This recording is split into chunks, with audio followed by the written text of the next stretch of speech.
Hello नमस्कार दोस्तों। कहानी ठाकुर जी और उनके भक्त की एक निराली कथा। एक लड़की थी जो कृष्ण जी की अनन्य भक्त थी। बचपन से ही कृष्ण भगवान का भजन करती थी, भक्ति करती थी। भक्ति करते करते बड़ी हो गई। भगवान की कृपा से उसका विवाह भी श्री धाम वृंदावन में किसी अच्छे घर में हो गया। विवाह होकर पहली बार वृंदावन गई, पर नई दुल्हन होने से कहीं जा ना सकी और मायके चली गई। और वो दिन भी आया जब उसका पति उसे लेने उसके मायके आया। अपने पति के साथ फिर वृंदावन पहुंच गई। पहुंचते पहुंचते उसे शाम हो गई। पति वृंदावन में यमुना किनारे रुककर कहने लगा, देखो शाम का समय है, मैं यमुना जी में स्नान करके अभी आता हूँ। तुम इस पेड़ के नीचे बैठ जाओ और सामान भी देख रेख करना। मैं थोड़े ही समय में आ जाऊंगा, यहीं सामने ही हूँ। कुछ लगे तो मुझे आवाज़ दे देना। इतना कहकर पति चला गया और वही लड़की बैठ गई। अब एक हाथ लंबा घूंघट निकाल रखा है, क्योंकि गांव है, ससुराल है, और वहीं बैठ गई। मन ही मन विचार करने लगी कि देखो ठाकुर जी की कितनी कृपा है। उन्हें मैंने बचपन से ही भजा और उनकी कृपा से मेरा विवाह भी श्री धाम वृंदावन में हो गया। मैं इतने वर्षों से ठाकुर जी को मानती हूँ, परंतु अब तक उनसे कोई रिश्ता नहीं जोड़ा। फिर सोचती है ठाकुर जी की उम्र क्या होगी। लगभग 16 वर्ष के होंगे। मेरे पति 20 वर्ष के हैं। उनसे थोड़े से छोटे हैं, इसलिए मेरे पति के छोटे भाई की तरह हुए और मेरे देवर की तरह। तो आज से ठाकुर जी मेरे देवर हुए। अब तो ठाकुर जी से नया संबंध जोड़कर बड़ी प्रसन्न हूँ और मन ही मन ठाकुर जी से कहने लगी, देखो ठाकुर जी, आज से मैं तुम्हारी भाभी और तुम मेरे देवर हो गए। अब वो समय आएगा जब तुम मुझे भाभी भाभी कहकर पुकारोगे। इतना सोच ही रही थी कि तभी एक 20-25 वर्ष का बालक आया और उसे लड़की से बोला, भाभी भाभी लड़की अचानक अपने भाव से बाहर आई और सोचने लगी, वृंदावन में तो मैं नई हूँ, ये भाभी कहकर कौन बुला रहा है। नई थी इसलिए घूंघट उठाकर नहीं देखा कि गांव के किसी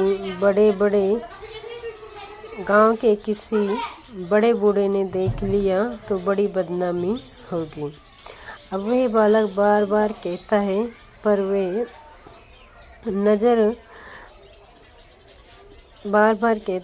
वह उत्तर नहीं देती। बालक पास आए और बोला, भाभी नेक अपना चेहरा तो दिखा दे।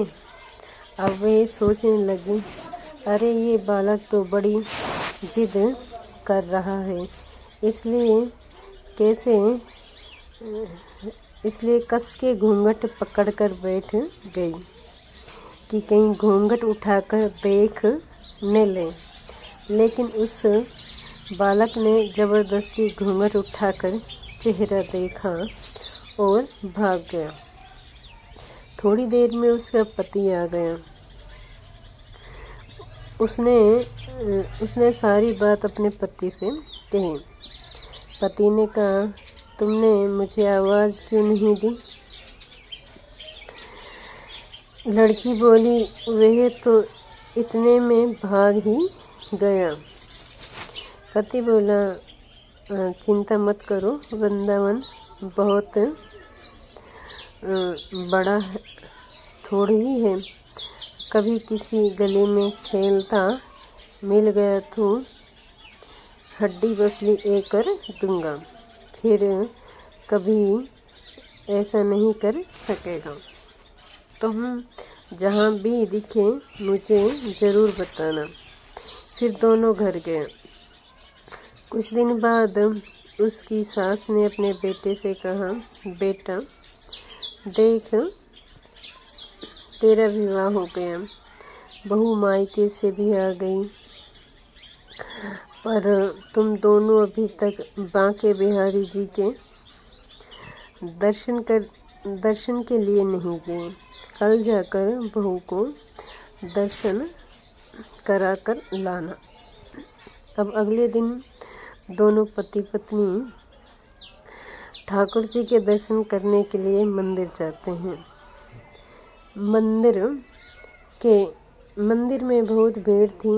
लड़का कहने लगा, देखो, तुम स्त्रियों के साथ आगे जाकर दर्शन करो, मैं भी आता हूँ।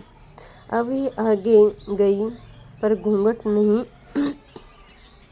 नहीं उठाती। उसे डर लगता कि कोई बड़ा बूढ़ा देखेगा तो कहेगा, नई बहू घूंघट के बिना घूम रही है। बहुत देर हो गई। पीछे से पति ने आकर कहा, अरे बावली, बिहारी जी सामने हैं, घूंघट काहे ना है खोले? घूंघट ना खोलोगी तो दर्शन कैसे करेगी? अब उसने अपना घूंघट उठाया और जो बांके बिहारी जी की ओर देखा तो बांके बिहारी जी जगह वही बालक मुस्कुराता हुआ दिखाई दिया तो एकदम से चिल्लाने लगी, सुनिए, जल्दी आओ, जल्दी आओ। पति पीछे से भागा आया, बोला, क्या हुआ? लड़की बोली, उस दिन जो मुझे भाभी भाभी कहकर भागा था वह बालक मिल गया। पति ने कहा, कहाँ है? अभी उसे देखता हूँ। तो ठाकुर जी की ओर इशारा करते हुए बोली, ये रहा आपके सामने ही तो है। उसके पति ने जो देखा वे आवाक रह गया और बोला, तुम धन्य हो, वास्तव में तुम्हारे हृदय से सच्चा भाव ठाकुर जी के प्रति है। मैं इतने वर्षों से वृंदावन में हूँ, मुझे आज तक उसके दर्शन नहीं हुए और तेरा भाव इतना उच्च है कि बिहारी जी के तुम्हें दर्शन हुए। बोलिए वृंदावन बिहारी लाल की जय। अगर दोस्तों कहानी पसंद आई हो तो लाइक से सब्सक्राइब जरूर करें।